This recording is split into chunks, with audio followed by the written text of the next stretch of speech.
You know, the first thing that comes to my mind when I think about adventure is solo travel, which is something that not a lot of us are willing to try out, especially when it comes to traveling to places that, don't have the best reputation.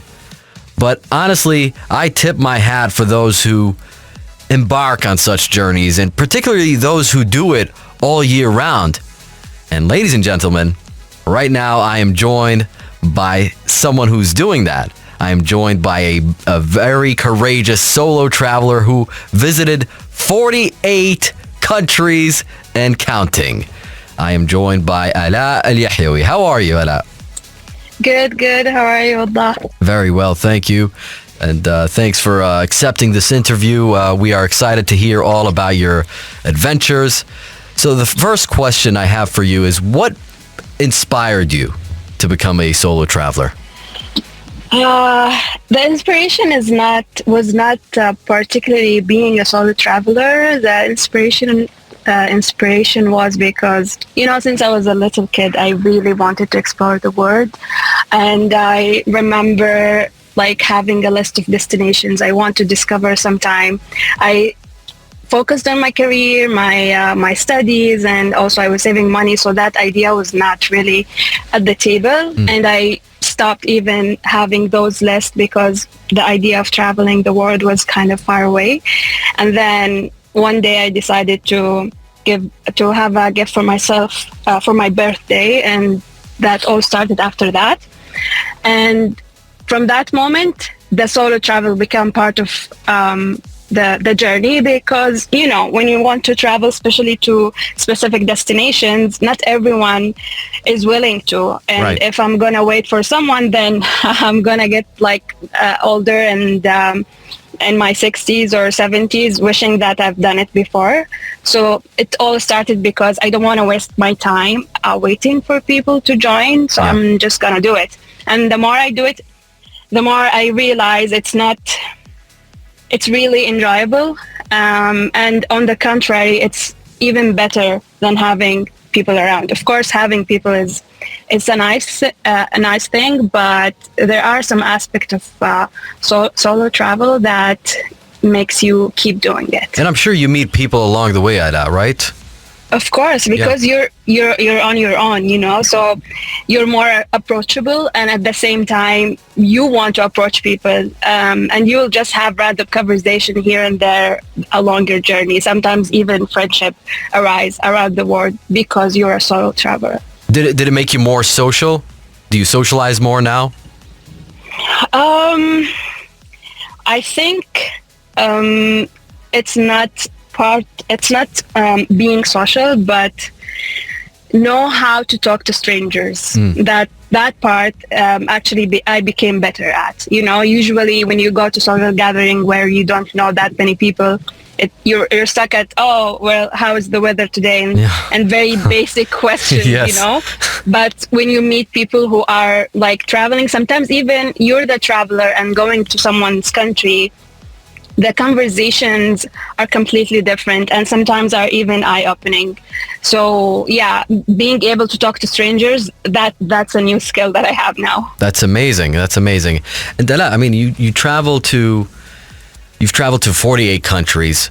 So I'm sure one of those countries you had issues with language barriers.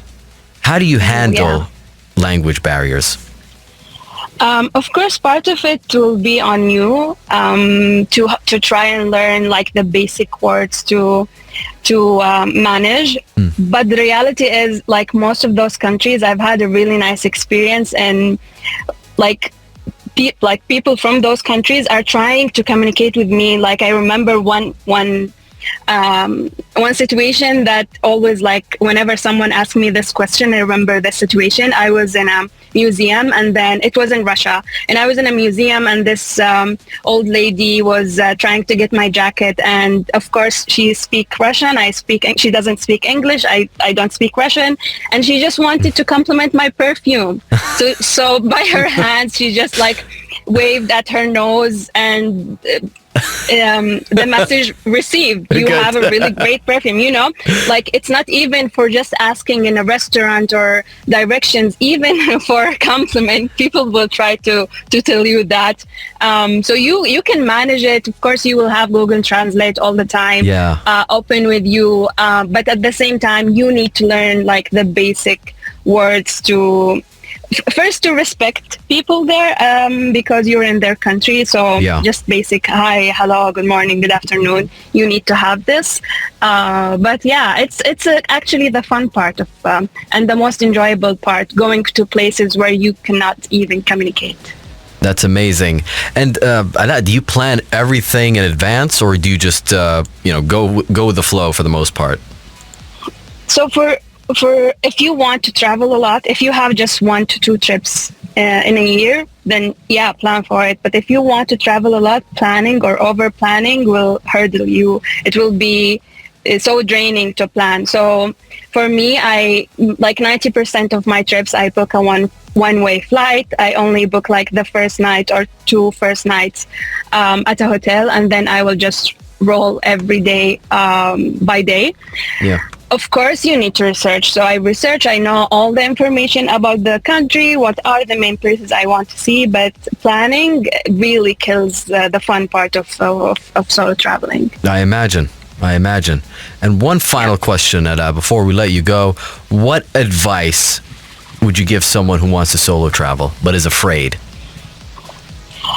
Many people actually ask me this question, and it's like my only advice: you need to try to figure it out yourself. Try a 3-day trip somewhere near, somewhere where they speak your language, but just try to have these like couple of days alone, even if it's in a familiar place, to test it. Some people will discover that, oh, I really like it. Some people will find out, I was really sad, or I was really bored. So you just need to try it to figure it out. However, I always also like advise, just do it one time in your lifetime, even if you're not going to keep doing it. But it's super enriching to be with yourself. You get to know yourself, not only the world, but you will get to know yourself better. That is beautiful. Alaa, thank you so much for your time. We really appreciate you. Thank you for hosting me. And I hope people are inspired to, solo travel. Yeah, hopefully. So get out there and explore the world. Thank you, Alaa. Alaa FM. The sound of Arabia.